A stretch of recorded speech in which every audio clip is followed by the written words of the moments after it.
শেষ হলো বিশ্ব ইজতেমার প্রথম পর্ব। আখেরি মোনাজাতে তুরাগ তীরে মুসল্লিদের ঢল। মুসলিম উম্মার শান্তি সমৃদ্ধি কামনা। নারায়ণগঞ্জের আলোচিত ৭ খুন মামলার রায় কাল। জড়িতদের সর্বোচ্চ শাস্তির প্রত্যাশা নিহতের স্বজনদের। রাজধানীর মতিঝিল গুলিস্তানে দক্ষিণ সিটি কর্পোরেশনের হকার উচ্ছেদ, প্রতিবাদী বিক্ষোভ, অভিযান চলবে, ঘোষণা মেয়রের। এবং চতুর্থ দিনের শেষ বিকেলে হঠাৎ এলোমেলো টাইগাররা ১৬ রানে গেল ৩ উইকেট। ১২২ রানের লিডে বাংলাদেশ। ইমরুলের খেলা নিয়ে শঙ্কা।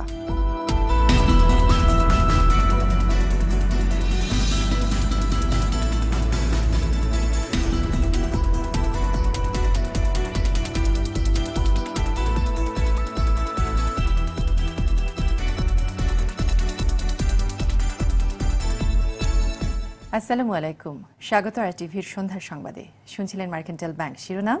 আপনাদের সঙ্গে আছি আমি সঞ্জিদা হক এবং আমি ফাহমিদা সালাম। এগিয়ে চলো কল্পনার রাজ্যে। এছাড়াও সংবাদে থাকছে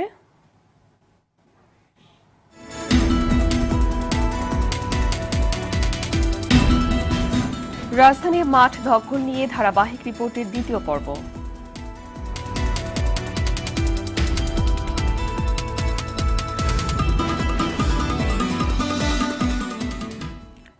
সৃষ্টিকর্তার সান্নিধ্য আর দেশ ও জাতির মঙ্গল কামনায় শেষ হল বিশ্ব ইজতেমার প্রথম পর্ব। আখিরি মোনাজাতে ছিল লাখো মুসল্লির ঢল। যে যেভাবে পেরেছেন হাত তুলেছেন আল্লাহর দরবারে। শেষ মুহূর্তে কেউ এসেছেন বাস, ট্রাকে, কেউ বা লঞ্চে বা ট্রেনে। লাখো মানুষের জনস্রোত তুরাগের ইজতেমা ময়দান থেকে ঢাকার রাজপথে। মশিউর রহমান মিজানের ক্যামেরায় বিস্তারিত জানাচ্ছেন সোহেল রানা। মনোবাসনা পূরণের প্রত্যাশা, না পাওয়ার হতাশা, সব চাওয়াই কেবল সৃষ্টিকর্তার কাছে। তাই এমন ফরিয়াদ লাখো মানুষের। বিশ্বের দ্বিতীয় বৃহত্তম আখেরি মোনাজাতে অংশ নিতে দূর দূরান্ত থেকে ছুটে এসেছেন লাখ লাখ মানুষ। আল্লাহ পাক সবাই কবুল করুক। আমরা সবাই আল্লাহর কাছে ক্ষমা পাইতে চাই। আল্লাহ পিছনের গুনাহগাতা সামনে গুনাহগাতা না করে পিছনের সামনে গুনাহগাতা আল্লাহ যেন মাফ করে। এই মুনাজাতের উসিলা যেন আল্লাহ আমাদের দেশে শান্তি প্রতিষ্ঠা করে। বাস, ট্রাক কিংবা নৌকায় মানুষের এমন স্রোত ইজতেমা ময়দানের দিকেই। তবে তিল ধারণের ঠাঁই না থাকায় যে যেভাবে পেরেছেন জায়গা করে নিয়েছেন। সন্তুষ্টি লাভের জন্য আসছি। ইসলামিক দৃষ্টিভঙ্গি থেকে আমাদের নিজেদের উপকার হয়, দেশ এবং দেশের জন্য উপকার হয়। কিভাবে চললাম, কিভাবে চললাম, সহি সালামতে রাখো, এই কামনা করাম আর কি। এদিকে লাখো মানুষের নিরাপত্তা দিতে আইন শৃঙ্খলা বাহিনীর তৎপরতাও ছিল চোখে পড়ার মতো। প্রথম পর্ব শেষ হওয়ার পরেই আমরা তাদের নিরাপত্তার জন্য অলরেডি পুলিশ রেখেছি, পুলিশ থাকবে, তাদের সাথে কাজ করবে এবং ইজতেমার ভিতরে যারা আছে এটা বলে পাক ডিউটি যেটাকে বলে, আমরা ওই দ্বিতীয় পর্বের ইজতেমা শুরু হওয়ার আগ পর্যন্ত পর্যবেক্ষণ পুলিশ থাকবে। বিশ্ব ইজতেমার প্রথম পর্ব শেষে মুসল্লিরা ছুটছেন নিজ গন্তব্যে। আগামী ২০ জানুয়ারি শুরু হবে বিশ্ব ইজতেমার দ্বিতীয় পর্ব। আখেরি মোনাজাতের মধ্য দিয়ে শেষ হলো বিশ্ব ইজতেমার প্রথম পর্ব। মুসলিমরা চাইলেন নিজেদের ভাগ্যের উন্নয়ন আর সুখী সমৃদ্ধির বাংলাদেশ। সোহেল রানা, RTV, বিশ্ব ইজতেমা ময়দান, টঙ্গী। এদিকে বিশ্ব ইজতেমার আখেরি মোনাজাতে অংশ নেন প্রধানমন্ত্রী শেখ হাসিনা। ভিডিও কনফারেন্সের মাধ্যমে গণভবনে বসে মোনাজাত করেন প্রধানমন্ত্রী। এ সময় দেশ ও জনগণের শান্তি কামনা সহ বিশ্বের মুসলিম উম্মার সুখ ও সমৃদ্ধির জন্য প্রার্থনা করেন তিনি। এ সময় মন্ত্রী পরিষদ সদস্য, গণভবনে কর্মরত কর্মকর্তা ও প্রধানমন্ত্রীর পরিবারের সদস্যরা মোনাজাতে অংশ নেন।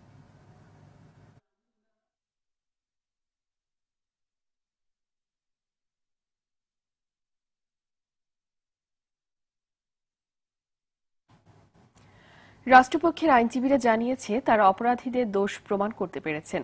আসামিরা সর্বোচ্চ শাস্তি পাবে এমন প্রত্যাশা করেছেন নিহতদের স্বজনরা।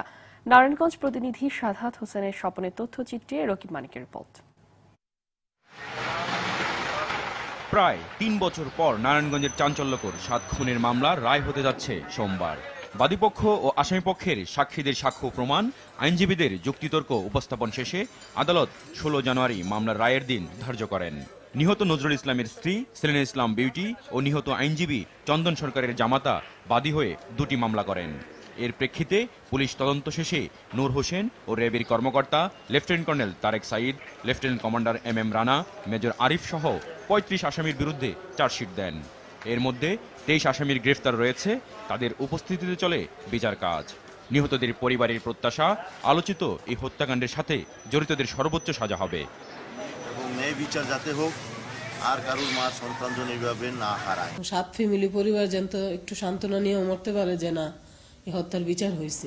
অপরদিকে রাষ্ট্রপক্ষের আইনজীবী ওয়াজেদ আলী খোকন জানান, আদালতে এই মামলার সাক্ষ্য প্রমাণ ও যুক্তিতর্ক সম্পন্ন হয়েছে। আমরা আদালতে আসামিদের বিরুদ্ধে হত্যাকাণ্ডের জড়িত থাকার প্রমাণ করতে সক্ষম হয়েছি। যারা পরিকল্পনাকারী নুর হোসেন, তারেক সাইদ, মেজর আরিফ এবং রানা সহ যারা অন্যান্য সকল আসামিরা ছিলেন তাদের মৃত্যুদণ্ড প্রার্থনা করে আবেদন করেছি বিজ্ঞ আদালতের কাছে। মামলাটি সন্দেহাতীতভাবে প্রমাণ করতে আমরা রাষ্ট্রপক্ষ সম্মত হয়েছি।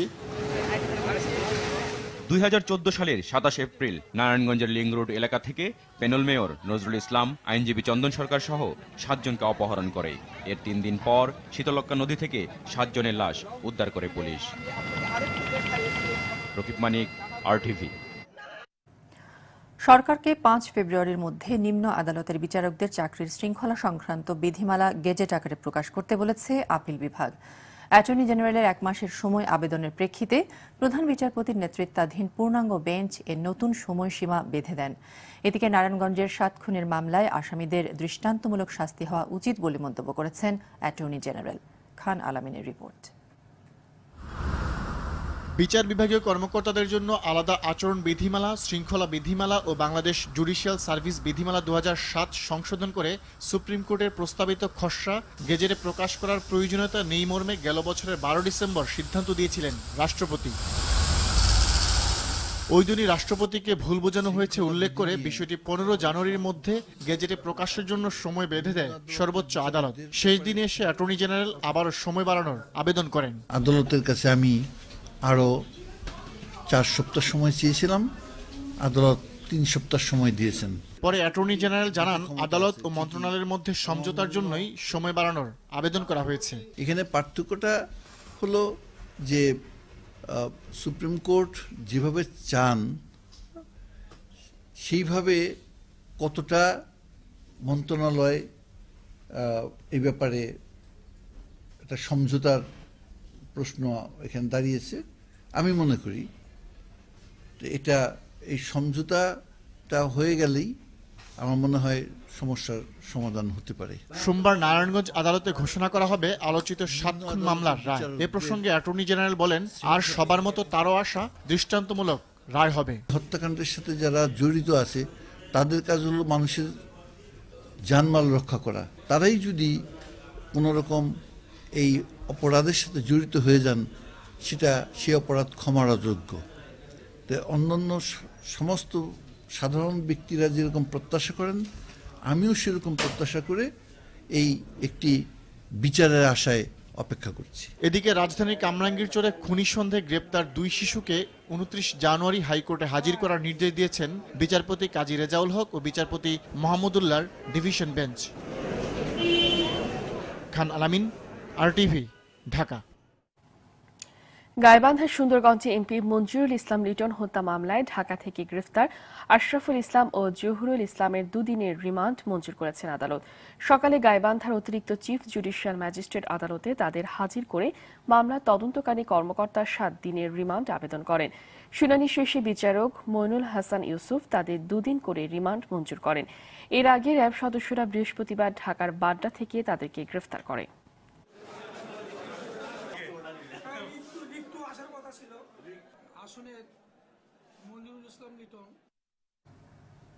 রাজধানীর সবচেয়ে ব্যস্ত ও বাণিজ্যিক এলাকা মতিঝিল ও গুলিস্তানকে যানজটমুক্ত করতে হকারদের বিরুদ্ধে উচ্ছেদ অভিযান চালিয়েছে ঢাকা দক্ষিণ সিটি কর্পোরেশন। সকালে অবৈধ হকারদের বিরুদ্ধে এই অভিযান চালানো হয়। উচ্ছেদ না হওয়া পর্যন্ত অভিযান অব্যাহত রাখার ঘোষণা দেন দক্ষিণের মেয়র সাইদ খোকন। প্রতিবাদে সোমবার নগর ভবনের সামনে বিক্ষোভ ও স্মারকলিপি দেওয়ার কর্মসূচি দিয়েছে হকার্স ইউনিয়ন। আরও জানাচ্ছেন জাহিদ রহমান। দিনের বেলায় হকার্সদের বসতে না দেওয়ার পূর্ব ঘোষণা অনুযায়ী ফুটপাত অবমুক্ত করতে ঢাকা দক্ষিণ সিটি কর্পোরেশনের এই অভিযান। মতিঝিল থেকে শুরু হওয়া উচ্ছেদ অভিযান হকারদের বাধার সম্মুখীন হয় গুলিস্তানে এসে। এর আগে অভিযানের শুরুতেই মতিঝিলে ফুটপাতে ও রাস্তায় থাকা বিভিন্ন স্থায়ী ও অস্থায়ী স্থাপনা ভেঙে দেয় ঢাকা দক্ষিণ সিটি কর্পোরেশনের ভ্রাম্যমাণ আদালত। ফুটপাত এবং রাস্তার উপরে যেসব দখল করে অবৈধ স্থাপনা নির্মাণ করা হয়েছে সেগুলো আমরা অপসারণ করছি। যখন দেখবো যে তারা আসলে কথা মানছে না কিংবা তারা অবাধ্য হচ্ছে বা তখন অবশ্যই আমরা জেল জরিমানার দিকে যাব। এদিকে সিটি কর্পোরেশনের কাছে পুনর্বাসনের দাবি জানান হকার্সরা। সন্ধ্যার পরে 6:30 পরে দোকান খুলে কি করবো? আমরা চলে যাবো, যে ওগুলা আছে কটা মাল, এই কারণে উঠে পেলাম কতক্ষণ পর। মিছিল সহকারে নগর ভবনের সামনে আমরা অবস্থান করব, স্মারকলিপি মাননীয় মেয়র দেখে দিব। অন্যদিকে নগর ভবনে মেয়র সাইদ খোকন অভিযান অব্যাহত রাখার ঘোষণা দেন। গুলিস্তান এবং তার পার্শ্ববর্তী এলাকা সমূহে দিনের বেলায় হকার মুক্ত না হওয়া পর্যন্ত চলবে। জাহিদ রহমান, RTV, ঢাকা। কোনোভাবেই থামানো যাচ্ছে না দখলদারদের অপ্রতিরোধ গতি। ছলে বলে কৌশলে যেভাবেই হোক দানবের মতো থাবা বসিয়ে কবজা করে নিচ্ছে সরকারি ও জনগণের সম্পদ। বিশেষ করে জনস্বার্থে ব্যবহৃত মাঠ পার্কগুলোর প্রতি কর্তৃপক্ষের অবহেলা আর শক্তিশালী সিন্ডিকেটের ছত্রছায়ায় দখল পাকাপোক্ত করে নিচ্ছে দখলবাজরা, যার করুণ পরিণতির শিকার কালের বিবর্তনে হারিয়ে যাওয়া কারওয়ান বাজারের দুটি পার্ক। নজরুল ইসলামের তোলা ছবিতে মাঠ পার্ক দখল নিয়ে শাহাবুদ্দিন শিহাবের ধারাবাহিক রিপোর্টের দ্বিতীয় পর্ব। রাজধানীর গুরুত্বপূর্ণ বাণিজ্যিক এলাকা কারওয়ান বাজার, যেখানে দিনরাত 24 ঘন্টা সমাগম ঘটে হাজারো মানুষের।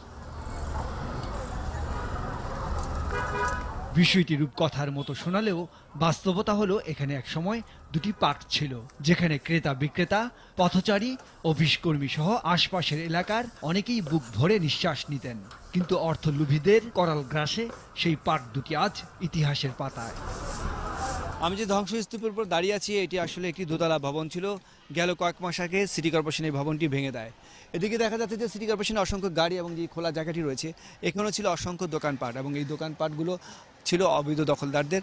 এবং জানা যায় যে এই জায়গাটি 20 বছর অকুপাইড ছিল দখলদারদের দখলে, এবং এই জায়গাটিতে সত্যিকার অর্থে ছিল একটি পার্ক, যে পার্কে ছিল অনেক বিশাল বিশাল গাছ এবং বসারও স্থান ছিল, এবং তার সঙ্গে ছিল কিছু বিনোদনের ইকুইপমেন্টও।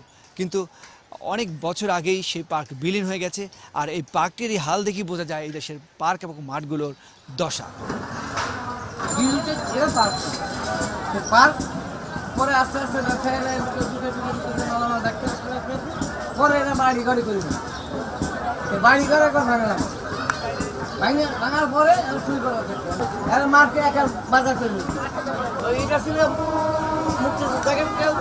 আবার বাজার কমিটির রাজনৈতিক কর্মী, দুর্নীতিবাজ কিছু সরকারি কর্মকর্তা কর্মচারী এবং স্থানীয় সন্ত্রাসীরা এই দখল বাণিজ্যের সাথে জড়িত ছিলেন। যে সরকার আসবে ওই সরকারের গুন্ডারাই এই কাজ করে, অন্য লোক বাইরের কাজ করে। পার্ককে ঘিরে এখনো সুবিধাভোগী গাড়ি ইজারাদারের প্রতিনিধিরা কারওয়ান বাজারে পার্ক থাকার বিষয়টি অস্বীকার করলেন। এটা সত্যি হলো গাড়ি পার্কিং, এটা গাড়ি পার্কিং ছাড়া অন্য কোনো কিছু আমি আজ পর্যন্ত শুনিও না, দেখিও না। এদিকে কারওয়ান বাজার ঢাকা উত্তর সিটি কর্পোরেশন আঞ্চলিক অফিসের গা ঘেঁষে গড়ে ওঠা বাজারটিও একসময় পার্ক ছিল।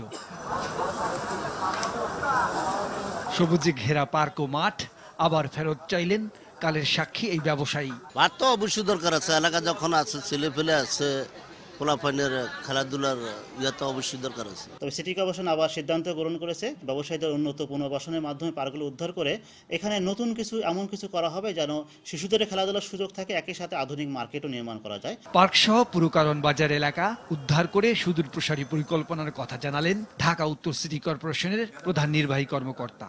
আমরা যখন পুরো জায়গাটা একত্রে পাবো, তখন আমরা একটা এখানে কোথায় কি হবে, এটা হয়তো বিজনেস হাব হতে পারে, এখানে আপনি বলছেন মাঠের জন্য জায়গা থাকতে পারে বা ওপেন স্পেস থাকতে পারে, সবগুলো তখন প্ল্যান করে যা হয়। কারওয়ান বাজার এলাকা নিয়ে সরকারের বিশেষ পরিকল্পনা থাকায় অবৈধ স্থাপনা উচ্ছেদ করে পরিকল্পিত নগরায়নের উজ্জ্বল সম্ভাবনা সৃষ্টি হয়েছে। শাহাবুদ্দিন শিহাব, RTV, ঢাকা। চলতি 2016-17 অর্থবছর শেষে মোট দেশজ উৎপাদন বা জিডিপির প্রবৃদ্ধি 7.5% অর্জিত হবে, আর এ সময় কর্মসংস্থান তৈরি হবে 27 লাখ। এসব তথ্য জানালেন পরিকল্পনামন্ত্রী আ.হ.ম মুস্তফা কামাল। সকালে রাজধানীর আগারগাঁওয়ে এনইসি সম্মেলন কক্ষে সংবাদ সম্মেলন করে তিনি আরও বলেন, এবার এডিপি বাস্তবায়নের হারও ইতিবাচক। বিস্তারিত সেলিম মালিকের রিপোর্টে। বৈশ্বিক অর্থনীতির হালচালের মধ্যে বাংলাদেশের অগ্রগতি কতটুকু তা জানাতেই পরিকল্পনা মন্ত্রীর এই সংবাদ সম্মেলন। সামষ্টিক অর্থনীতির গতি দ্বারা আমরা দেখি, তাহলে আমরা নিঃসন্দেহে বলতে পারি এবছর আমরা 7.5% কাছাকাছি আমাদের প্রবৃদ্ধি আমরা অর্জন করতে পারবো। তো আমাদের এই বছরের যে প্রজেকশন আমি দেখেছি, আমি হিসাব করেছি আমাদের 27 লাখের মতো আমরা এই বছর আমরা কর্মসংস্থান ব্যবস্থা করতে পারবো।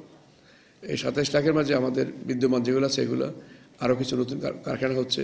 তবে প্রবৃদ্ধি 6.8%-এর মধ্যে থাকবে বলে বিশ্বব্যাংক যে পূর্বাভাস দিয়েছে তার ব্যাখ্যা দেন মন্ত্রী। এরা সবসময় ভাবে যে বাংলাদেশের অবস্থান ভালনারেবল, দেশটি ছোট, পাশে সমুদ্র, সেই বিবেচনা এগুলো বলে। কিন্তু আমাদের যে একপাশে যে 2032 সালে একপাশে পৃথিবীর 1 নম্বর দেশ আর একদিকে পৃথিবীর 2 নম্বর দেশ, এই দুটো যে আছে তারা কিন্তু লক্ষ্য করে না। এগুলো যে আমাদের জন্য একটা বিরাট শক্তি, এটাও তারা বিশ্বাস করে না। চলতি অর্থ বছরে এডিবির বাস্তবায়ন হার নিয়েও সন্তুষ্ট মন্ত্রী বললেন, কেবল ডিসেম্বরে বাস্তবায়ন হয়েছে 10,000 কোটি টাকা। নন ফরমাল ইকোনমি আমাদের দেশে বিরাজমান। সেলিম মালিক, আরটিভি, ঢাকা। লন্ডনের বেন্ট বারা কাউন্সিলের মেয়র পারভেজ আহমেদ রাষ্ট্রপতি মোহাম্মদ আব্দুল হামিদের সঙ্গে সৌজন্য সাক্ষাৎ করেছেন। বিকেলে বঙ্গভবনে রাষ্ট্রপতির সঙ্গে সাক্ষাৎ করেন তিনি। ব্রিটিশ লেবার পার্টির এ সদস্য গেল মে মাসে প্রথম বাংলাদেশি বংশোদ্ভূত হিসেবে ব্রেন্টের মেয়র হন। এর আগে পারভেজ আহমেদ ব্রেন্ট কাউন্সিলের ডেপুটি মেয়রের দায়িত্ব পালন করে। এ সময় দুজনের মধ্যে দুদেশের নানা বিষয় নিয়ে আলাপ হয়। লন্ডন প্রবাসী বাংলাদেশিদের বিভিন্ন সমস্যার কথা তুলে ধরে তার সমাধানে পদক্ষেপ নেবেন বলে জানান পারভেজ আহমেদ।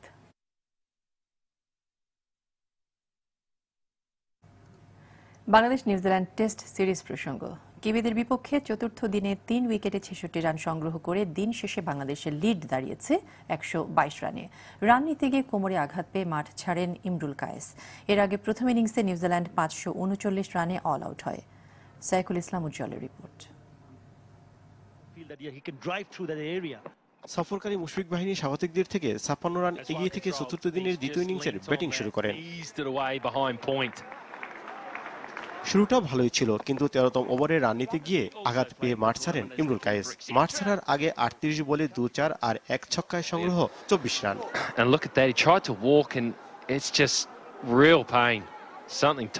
এরপরই কিউদের বোলিং আক্রমণে 14তম ওভারে বিদায় নেন আরেক ওপেনার তামিম ইকবাল। টিকতে পারেননি মাহমুদুল্লাহ, রান আউট হন মিরাজ।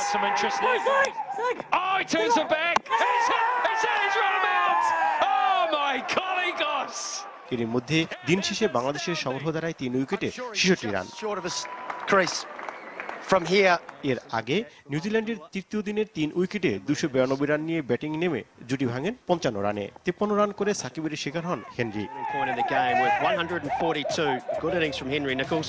ওপেনার জিত 23 রানে সাজঘরে ফিরল। চতুর্থ দিন আউট হওয়ার আগে আরেক ওপেনার টম করেন 177 রান। 329 বলে 18টি 4 আর একটি ছক্কা দিয়ে টেস্ট ক্যারিয়ারের 6ষ্ঠ সেঞ্চুরি তুলে নেন এই ওপেনার।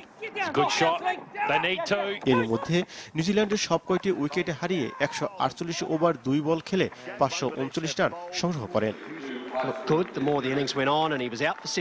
সাইকুল ইসলাম উজ্জ্বল, আরটিভি। শুরু হলো সরকারি ব্যবস্থাপনায় হজ যাত্রীদের প্রাক নিবন্ধন কার্যক্রম। দুপুরে সচিবালয়ে এর আনুষ্ঠানিক উদ্বোধন করে ধর্মমন্ত্রী জানান, আগামী মাস থেকে শুরু হবে বেসরকারি ব্যবস্থাপনায় হজ যাত্রীদের প্রাক নিবন্ধন। এবছর দেশ থেকে 1,25,000 মানুষকে হজে নিয়ে যেতে পারবেন বলে আশা করেন মন্ত্রী। বিস্তারিত জানাচ্ছেন নাজিব ফরাইজি। মুসলমানদের সবচেয়ে বড় ধর্মীয় জমায়েত পবিত্র হজ এবছর হবে সেপ্টেম্বরের শুরুতে। সৌদি সরকারের নিয়ম অনুযায়ী হজে যেতে ইচ্ছুকদের কয়েক মাস আগেই অনলাইনে প্রাক নিবন্ধন করতে হবে। তাই নিজ মন্ত্রণালয়ে সরকারি ব্যবস্থাপনায় হজ যাত্রীদের প্রাক নিবন্ধন কার্যক্রমের উদ্বোধন করেন ধর্মমন্ত্রী। আমরা আজকে আরম্ভ করলাম আল্লাহর রহমতে, এটা কন্টিনিউয়াস প্রসেস চলবে। এরপরে যখন শেষ হয়ে আসবে আমরা জাতিকে জানাই ইতি টানবো। বেসরকারিভাবে যারা যাবে তাদের এটাও আগামী মাসে তাড়াতাড়ি আরম্ভ করে দেব। মন্ত্রী জানান, গত বছর প্রাক নিবন্ধন করেও যে ৩৯,০০০ মানুষ হজে যেতে পারেননি, এবারের তালিকায় তাদের নাম প্রথমে থাকবে এবং এরপর থেকে নতুন তালিকা হবে। হজ ব্যবস্থাপনা নিয়ে ১ ফেব্রুয়ারি সৌদি সরকারের সঙ্গে চুক্তি করবে বাংলাদেশ সরকার। ওই সময় বাংলাদেশ থেকে এবছর কতজন হজে যেতে পারবেন তা চূড়ান্ত হবে। চুক্তির পর সরকারি বেসরকারি ব্যবস্থাপনায় হজের খরচও ঠিক করে দেওয়ার কথা জানান ধর্মমন্ত্রী। চুক্তি থেকে ফিরে আসা আমি আপনাদের সঙ্গে সঙ্গে জানাই দেব। নাজিব ফরাইজি, RTV, ঢাকা। বিএনপির সঙ্গে নির্বাচন নিয়ে আলোচনার কিছু নেই। সংবিধান অনুযায়ী প্রধানমন্ত্রী শেখ হাসিনার অধীনে আগামী নির্বাচন অনুষ্ঠিত হবে বলে জানিয়েছেন আওয়ামী লীগের সভাপতিমণ্ডলীয় সদস্য মোহাম্মদ নাসিম। বিকেলে বাংলাদেশ জাতীয় জোট BNA এর দ্বিতীয় প্রতিষ্ঠা বার্ষিকীর অনুষ্ঠানে তিনি কথা বলেন। নিয়ম সেই নির্বাচন অনুযায়ী, নিয়ম অনুযায়ী, সংবিধান অনুযায়ী শেখ হাসিনার অধীনে নির্বাচন হবে এবং 19 সালের মধ্যে নির্বাচন হবে ইনশাআল্লাহ। নির্বাচন পরিচালনা করবে ইলেকশন কমিশন। আলোচনা যদি করতে হয় আপনারা তার সঙ্গে আলোচনা করবেন, প্রয়োজন নাই। রাষ্ট্রপতির ক্ষমতা সর্বময় ক্ষমতা, এটা প্রাইম মিনিস্টার পরামর্শ নিতে পারে। তারপর রাষ্ট্রপতি নিজে বঙ্গভবনে তাদের সবাইকে ডেকেছেন, নিজের ক্ষমতাকে ছেড়ে দিয়েছেন অন্যের কাছে, সবার পরামর্শ নিচ্ছেন তিনি। বাংলাদেশকে আরেকটা ধাপ উঠতে হবে, যেই ধাপ জঙ্গি সন্ত্রাস মুক্ত শান্তির ধাপ, যেই ধাপ বৈষম্য মুক্ত সমৃদ্ধ বাংলাদেশের ধাপ, যেই ধাপ দলবাজি দুর্নীতি মুক্ত সুশাসনের ধাপ। সেই ধাপে ওঠার প্রধান বাধা এই মুহূর্তে জঙ্গি সন্ত্রাসীরা। যে জঙ্গি সন্ত্রাসীরা এতদূর কাজ করতে পারত না যদি রাজনৈতিকভাবে বিএনপি এবং খালেদা জিয়া তাদের সমর্থন না দিত। তীব্র শীতে কাঁপছে পুরো দেশ, বিশেষ করে উত্তরের জনপদ শীতে একেবারেই যৌথুবু। বাড়ছে ঠান্ডার জনিত রোগ। আবহাওয়া অফিস বলছে ক্রমান্বয়ে শীতের তীব্রতা কমে আসবে, কিন্তু শৈত্যপ্রবাহ আরও ৪-৫ দিন থাকবে। জানুয়ারির শেষ ও ফেব্রুয়ারির শুরুর দিকে আরও 2টি শৈত্যপ্রবাহ আসতে পারে বলে আভাস দিচ্ছে আবহাওয়া অধিদপ্তর। খান আলামিনের আরও একটি রিপোর্ট। হাড় কাঁপানো শীত ঝেঁকে বসেছে দেশের নানা প্রান্তে, আর এর ফলে সবচেয়ে বেশি বিপাকে পড়েছে খেটে খাওয়া নিম্ন আয়ের মানুষ। তীব্র শীত উপেক্ষা করে বের হচ্ছেন ঘর থেকে। কুয়াশা বৃষ্টির মতো শীত পড়তেছে, গরিবের অবস্থা খুবই খারাপ, নাজেহাল হয়ে গেছে। ঠান্ডার চাপ, কুয়াশার জন্য বাইরে হওয়া যায় না। দেশের উত্তর পশ্চিমাঞ্চল ও পশ্চিমাঞ্চলের অর্থাৎ উত্তরবঙ্গের মানুষ শীতের প্রকোপে নাস্তানাবুদ। তাপমাত্রা 6-এর নিচে থাকলে আবহাওয়াবিদরা একে তীব্র শৈত্যপ্রবাহ হিসেবে আখ্যায়িত করে থাকেন।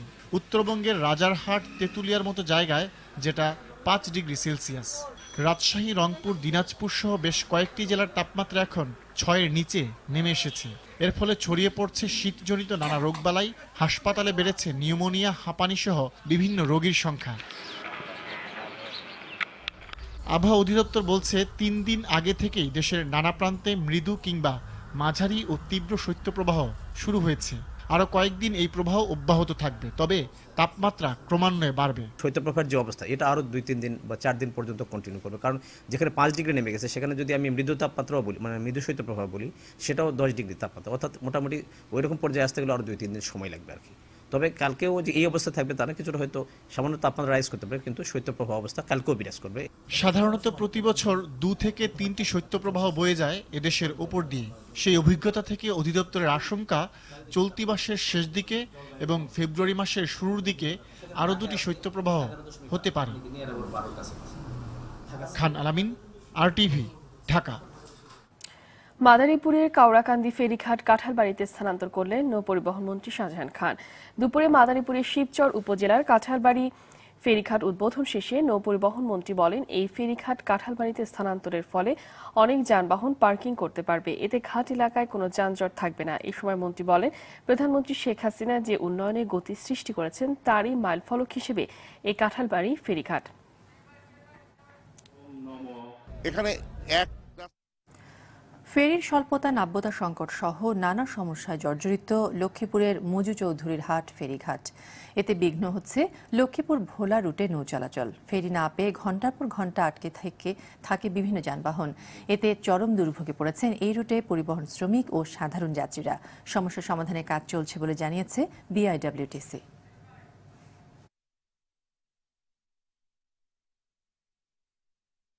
সহজে জনগণের দোরগোড়ায় পৌঁছে দিতে অনলাইনে পুলিশি ক্লিয়ারেন্স সেবার উদ্বোধন করলেন স্বরাষ্ট্রমন্ত্রী আসাদুজ্জামান খান কামাল।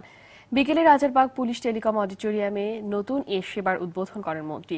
দেশ ও দেশের বাইরে বসবাসকারী বাংলাদেশিরা অনলাইনে pcc.police.government.bd ঠিকানায় গিয়ে পুলিশ ক্লিয়ারেন্সের জন্য আবেদন করতে পারবে। এ সেবা ডিজিটাল বাংলাদেশ গড়ার ক্ষেত্রে আরও এক ধাপ এগিয়ে নিয়ে যাবে বলে জানালেন স্বরাষ্ট্রমন্ত্রী।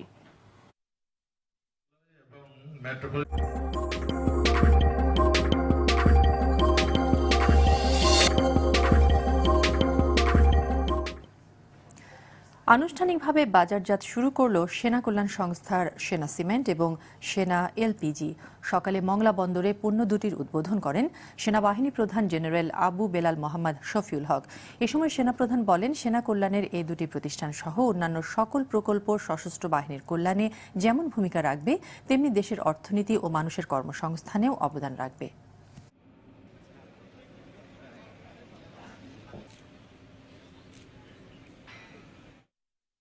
সারা দেশে 100টি ইকোনমিক জোন প্রতিষ্ঠার যে উদ্যোগ নিয়েছে সরকার, তা সফল করতে বিনিয়োগকারীদের ইনসেন্টিভ ও ট্যাক্স হলিডে সুবিধা দেওয়ার প্রয়োজন হবে, এমনটি মনে করেন গৃহায়ণ ও গণপূর্ত মন্ত্রী ইঞ্জিনিয়ার মোশাররফ হোসেন। আর বিদ্যুৎ সহ অন্যান্য খাতের সক্ষমতা বেড়ে যাওয়ায় 2041 সালের মধ্যে উন্নত হবে বাংলাদেশ, বললেন বেঙ্গল গ্রুপের চেয়ারম্যান আলহাজ মোর্শেদ আলম। চট্টগ্রাম ব্যুরো প্রধান সরওয়ার আমিন বাবুর সহায়তায় কাজী মঞ্জুরুল ইসলামের রিপোর্ট, জানাচ্ছেন অফি ইসলাম। চট্টগ্রাম ও কক্সবাজারের অর্থনৈতিক অঞ্চলগুলোতে বিনিয়োগকারীদের আকৃষ্ট করতেই এই সেমিনারের আয়োজন। শিল্প উদ্যোক্তাদের পক্ষ থেকে এতে অংশ নেন বেঙ্গল গ্রুপের চেয়ারম্যান আলহাজ মোর্শেদ আলম। তিনি বলেন, ইকোনমিক জোন বাস্তবায়িত হলে ছড়িয়ে ছিটিয়ে থাকা শিল্প কারখানাগুলো এক জায়গায় আসবে। বলেন, প্রধানমন্ত্রী শেখ হাসিনার আন্তরিক প্রচেষ্টায় এরই মধ্যে মধ্যমায়ের দেশে পরিণত হয়েছে বাংলাদেশ। সবগুলা ইন্ডাস্ট্রি একই জায়গায় চলে আসবে, এখানে ল অ্যান্ড অর্ডার ঠিক থাকবে, তারপরে অন্যান্য অবকাঠামোগুলি ঠিক থাকবে, এখানে গ্যাস কানেকশনগুলি পাওয়া যাবে এবং ইলেকট্রিক কানেকশন পাওয়া যাবে। এটা খুব ভালো উদ্যোগ প্রধানমন্ত্রী নিয়েছে এবং এটা আমরা সাকসেসফুল হইতে যাচ্ছি এবং এতে করে বিদেশি ইনভেস্টররাও এখানে ইনভেস্ট করবে। ওনার যে কতগুলি পলিসি আছে, যেমন আমরা বিদ্যুতের স্বয়ংসম্পূর্ণ, আমাদের ক্রয় ক্ষমতা বাড়ছে এবং 2041 সালের মধ্যে বাংলাদেশ মধ্যমায়ের দেশে পরিণত হবে। এই যে ওনার মাননীয় প্রধানমন্ত্রী এই পলিসিগুলি, এগুলির মাধ্যমেই এগুলি সাকসেসফুল হলেই বাংলাদেশ কিন্তু এগিয়ে যাবে, মধ্যমায়ের দেশেও পরিণত হবে, উন্নত দেশেও বাংলাদেশ পৌঁছে যাবে। সেমিনারের প্রধান অতিথি গৃহায়ণ ও গণপূর্ত মন্ত্রী বলেন, একসময় দরিদ্র বাংলাদেশ এখন মধ্যমায়ের দেশ। একে উন্নত রাষ্ট্রের কাতারে নিতে দেশি বিদেশি বিনিয়োগকারীদের আকৃষ্ট করতেই হবে, দিতে হবে ইনসেন্টিভ ও ট্যাক্স হলিডে। ইন্ডাস্ট্রিগুলোকে আপনার ইনসেন্টিভ দেওয়ার জন্য ট্যাক্স হলিডে ইন্ট্রোডিউস করা উচিত, আগে ছিল। এবং আমি মনে করি যে ভেজায় বাংলাদেশ ইকোনমিক জোনে যেগুলি ইন্ডাস্ট্রি হবে সেগুলো ট্যাক্স হলিডে পাবে।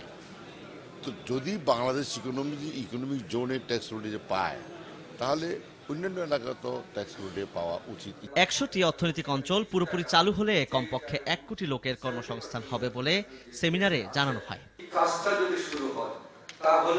সেমিনারে জাইকার কর্মকর্তা, ব্যবসায়িক সংগঠন সহ বিভিন্ন খাতের প্রতিনিধিরা উপস্থিত ছিলেন। অফি ইসলাম, RTV।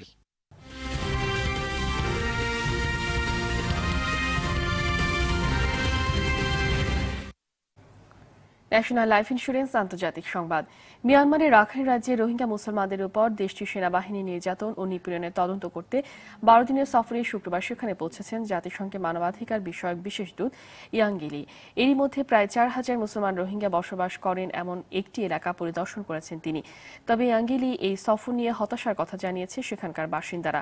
সফরে লি নির্যাতন নিপীড়নের শিকার মানুষজনের পাশাপাশি দেশটির রাজনৈতিক ও সুশীল সমাজের প্রতিনিধিদের সঙ্গে দেখা করবেন। পরে জাতিসংঘের মানবাধিকার পরিষদের সফর নিয়ে একটি প্রতিবেদন উপস্থাপন করার কথা রয়েছে লির।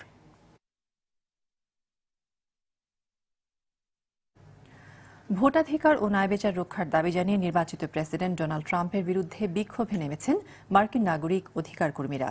পূর্ব ঘোষণা অনুযায়ী তীব্র বৃষ্টি উপেক্ষা করে ওয়াশিংটনের মার্টিন লুথার কিং মেমোরিয়ালে আয়োজিত বিক্ষোভে অংশ নেন প্রায় ২,০০০ মানুষ। বক্তারা সংখ্যালঘু অধিকার রক্ষা এবং মার্কিন প্রেসিডেন্ট বারাক ওবামার স্বাস্থ্যনীতি ওবামা কেয়ার বাতিল হওয়া রোধে লড়াই করার আহ্বান জানান। নিরাপত্তা ব্যবস্থা স্বাভাবিক রাখতে অতিরিক্ত প্রায় ৩,০০০ কর্মকর্তা ও ৫,০০০ ন্যাশনাল গার্ড সদস্য মোতায়েন রেখেছে ওয়াশিংটন পুলিশ ও সিক্রেট সার্ভিস। এদিকে ট্রাম্পের শপথের পরদিন উইমেন্স মার্চ নামে বড় সমাবেশের আয়োজন করা হয়েছে। এতে ২ লাখ মানুষ জমায়েত হতে পারেন বলে ধারণা করা হচ্ছে।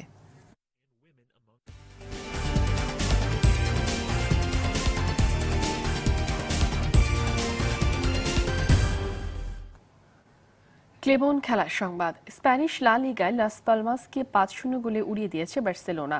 ক্যাম্প নৌতে ম্যাচের একক আধিপত্য দেখায় ব্লুগানরা, যদিও প্রথমার্ধে ১ গোলের বেশি দিতে পারেনি। খেলার ১৪ মিনিটে আন্দ্রে গোমেজের পাস থেকে বার্সাকে লিড এনে দেয় লুইস সুয়ারেজ। ৫২ মিনিটে ব্যবধান দ্বিগুণ করে ম্যাজিক বয় লিওনেল মেসি। ৫৭ মিনিটে নিজের দ্বিতীয় গোল করে ব্যবধান ৩-০ করেন সুয়ারেজ। ৫৯ মিনিটে দলের হয়ে চতুর্থ গোলটি করেন তুর্কি প্লে মেকার আর্দা তুরান। আর ৮০ মিনিটে লাস পালমাসের কফিনের শেষ পেরেক এঁটে দেন অ্যালেক্স ভিদাল। এ জয়ে ২ ম্যাচ বেশি খেলেও রিয়াল মাদ্রিদ থেকে ২ পয়েন্ট পিছিয়ে লুইস এনরিকের শিষ্যরা। এদিকে নিকোলাস গাইতানের একমাত্র গোলে রিয়াল বেটিসের বিপক্ষে জয় তুলে নিয়েছে অ্যাটলেটিকো মাদ্রিদ। অন্যদিকে আজ সেভিয়ার মুখোমুখি হবে Real Madrid. Estadio Ramon Sanchez পিজুয়ানে খেলাটি শুরু হবে রাত ২:৩০টায়। ৫ ম্যাচ সিরিজের দ্বিতীয় ওয়ানডেতে অস্ট্রেলিয়াকে ৬ উইকেটে হারিয়ে সিরিজে ১-১ সমতা আনল পাকিস্তান। অজিদের দেয়া ২২১ রানের টার্গেটে ব্যাট করতে নেমে মোহাম্মদ হাফিজের অর্ধশতকে ভর করে ৪ উইকেট হারিয়ে লক্ষ্যে পৌঁছে যায় পাকিস্তান। ১০৪ বলের মোকাবেলায় ৮টি চারের সাহায্যে ৭২ রান করেন হাফিজ। এরপর শারজিল ২৯, বাবর আজম ৩৪ ও আসাদ শফিক ১৩ রান করে আউট হলে শোয়েব মালিক ও উমর আকমল অপরাজিত থেকে জয় এনে দেন দলকে। মালিক ৪২ ও আকমল করেন ১৮ রান। এর আগে সবকটি উইকেট হারিয়ে ২২০ রানের মামুলি স্কোর গড়ে স্বাগতিক অস্ট্রেলিয়া। দলের পক্ষে সর্বোচ্চ ৬০ রান করেন অধিনায়ক স্টিভ স্মিথ।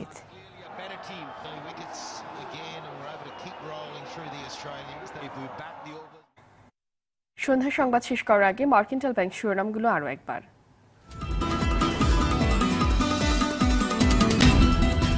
শেষ হল বিশ্ব ইজতেমার প্রথম পর্ব। আখিরি মোনাজাতে তুরাগ তীরে মুসল্লিদের ঢল। মুসলিম উম্মার শান্তি সমৃদ্ধি কামনা। নারায়ণগঞ্জের আলোচিত ৭ খুন মামলার রায় কাল। জড়িতদের সর্বোচ্চ শাস্তির প্রত্যাশা নিহতদের স্বজনদের।